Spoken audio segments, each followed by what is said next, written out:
Assalamualaikum warahmatullahi wabarakatuh.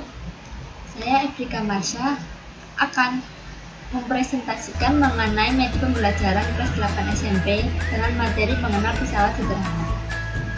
Di sini ada tujuan pembelajaran, KD dan KI, materi, rangkuman, evaluasi, dan glosarium. Pertama kita ke tujuan pembelajaran. Tujuan pembelajaran yaitu pertama, siswa dapat menunjukkan penggunaan beberapa pesawat sederhana dalam kehidupan sehari-hari. Kemudian yang kedua yaitu menyelesaikan secara kualitatif mengenai yang berhubungan dengan pesawat sederhana. Dan yang ketiga, menunjukkan prinsip kerja pesawat sederhana itu sendiri. Kemudian ada KD dan KI. Yang pertama ada kompetensi inti. Kompetensi inti pertama yaitu menghargai dan menghayati ajaran agama, menghargai perilaku dalam berinteraksi sosial dan berinteraksi dengan alam, kemudian memahami pengetahuan dan ilmu pengetahuan, dan mencoba mengelola menyaji berbagai hal dalam ranah konkret maupun ranah abstrak. Kemudian ada kompetensi dasar. Kompetensi dasar yang pertama yaitu mengagumi keteraturan dan kompleksitas ciptaan Tuhan, mewujudkan perilaku ilmiah, dan mendeskripsikan kegunaan pesawat sederhana serta menyelidiki keuntungan mekanis pada pesawat sederhana. Lanjut, kita langsung saja ke materi mengenai pesawat sederhana. Tahukah kalian bahwa jungkit-jungkit merupakan pesawat sederhana? Lalu, apa itu yang dimaksud dengan pesawat sederhana? Mari kita pelajari lebih lanjut. Jadi pesawat sederhana memiliki tujuan untuk memudahkan pekerjaan manusia. Maka, gaya yang ada dalam pesawat sederhana harus lebih kecil daripada gaya benda. Dapat dilihat, ini gambar seorang anak kesusahan untuk mencabut paku menggunakan tangan, tetapi dengan bantuan palu dia lebih mudah. Dan seorang anak kesusahan dalam mengangkat beban, dengan bantuan beban miring dia akan lebih mudah. Dan ada keuntungan mekanis dari pesawat sederhana itu sendiri. Keuntungan mekanis dari pesawat sederhana itu merupakan angka perbandingan beban dengan gaya yang dibutuhkan untuk memindahkan benda tersebut. Di mana pesawat sederhana yang baik akan memiliki keuntungan mekanis yang lebih besar. Pesawat sederhana memudahkan pekerjaan manusia. Di antaranya saat mencabut paku, kalian membutuhkan palu agar memudahkan mencabutnya. Kemudian saat memindahkan barang menuju truk, kalian membutuhkan bidang miring untuk memindahkannya. Di sini pesawat sederhana itu dibagi menjadi 4. Ada pengungkit, ada katrol, roda, dan ada bidang miring. Sedangkan pengungkit sendiri itu dibagi menjadi 3 jenis. Ada jenis pertama, jenis kedua, dan ada jenis ketiga. Kemudian katrol dibagi 3 jenis juga, ada katrol tetap, katrol bebas, dan katrol majemuk. Mari kita pelajari lebih lanjut. Yang pertama ada pengungkit. Dalam kehidupan sehari-hari, kita sering menemukan pengungkit. Tentunya ada palu, pemotong kertas, yang di fotokopian, juga ada lengan kita sendiri juga merupakan pengungkit. Jadi, apa itu pengungkit?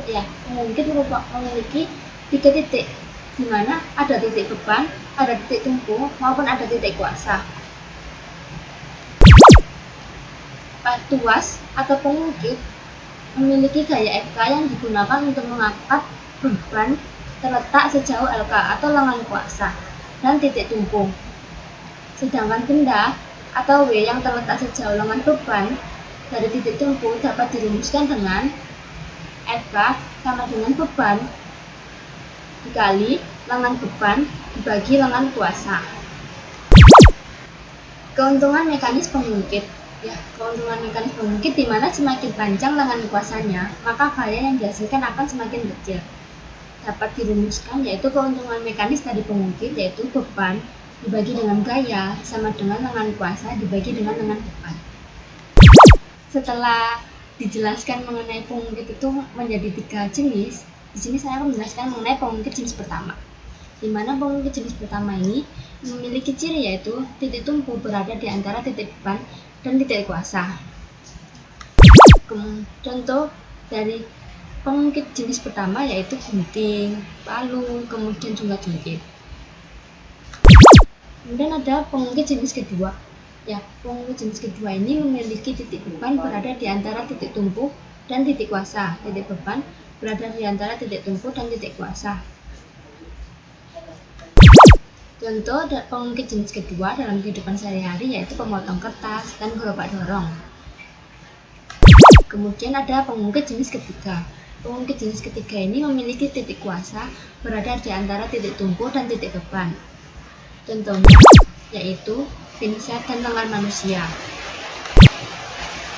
Ini adalah katrol yang memudahkan kita untuk mengambil air dari dalam sumur. Dengan katrol, kita dapat menarik ember yang berisi air dengan lebih mudah. Oleh karena itu, katrol disebut pesawat sederhana. Hah? Pesawat sederhana? Ini aku tunjukkan padamu. Coba tarik ember dengan hanya menggunakan tali. Berat sekali. Sekarang, coba dengan bantuan katrol. Ini jauh lebih ringan.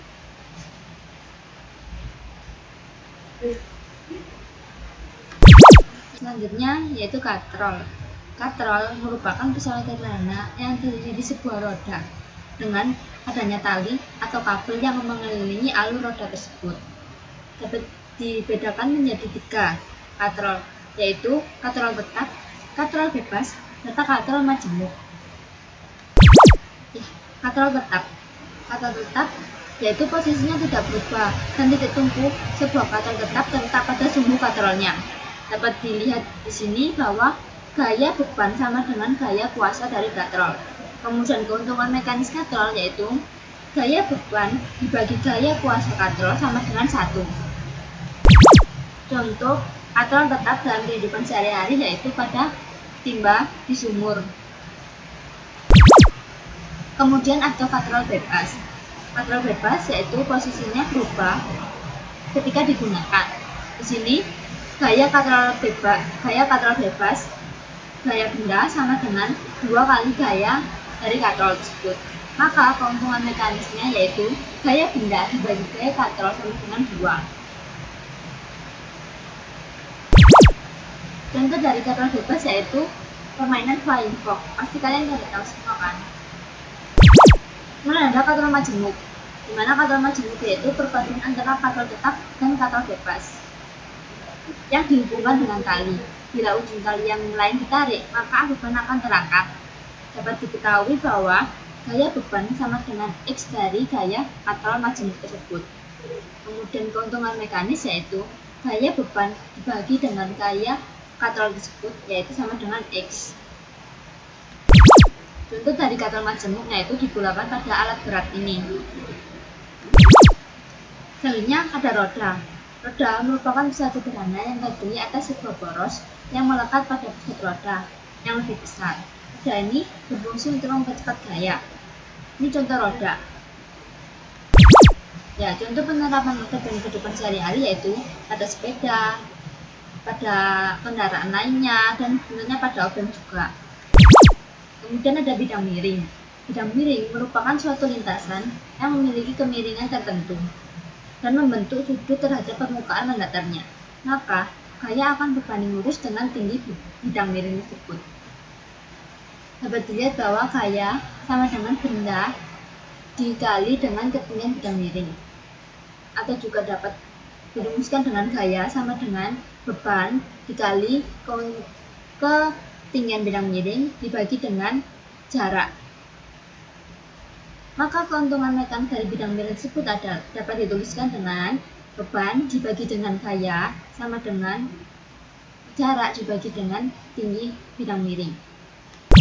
Contoh bidang miring dalam kehidupan sehari-hari yaitu saat memindahkan beban atau suatu barang menuju ke atas truk. Ini ada rangkuman.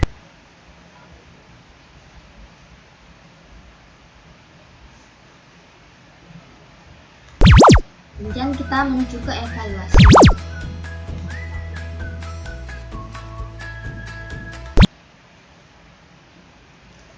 Sini ada petunjuk pengerjaan soal pada evaluasi kali ini.